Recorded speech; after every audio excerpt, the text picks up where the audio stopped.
श्री स्वामी समर्थ. आयुष्यात संकट येतातच, पण त्यांना घाबरायचं नाही. कारण श्री स्वामी समर्थ सांगतात, भिवू नकोस, मी तुझ्या पाठीशी आहे.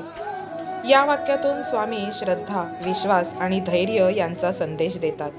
आपल्या भक्तांना ते सांगतात की आयुष्यात कितीही अडचणी आल्या, संकटे आली तरी घाबरू नका, कारण स्वामींचे आशीर्वाद कायम तुमच्यासोबत आहेत.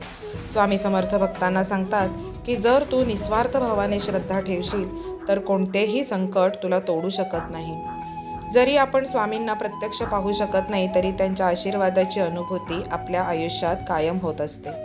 अनेक वेळा आपण अडचणीत असताना घाबरतो, पण या विचाराने आपणास आत्मविश्वास मिळतो की कोणीतरी आपल्या पाठीशी आहे. जगण्याच्या प्रवासात अडचणी येतील, पण त्या स्वामींच्या आशीर्वादाने प्रत्येक संकटे तू पार करशील. म्हणूनच भिवू नकोस, स्वामी तुझ्या पाठीशी आहेत. श्री स्वामी समर्थ.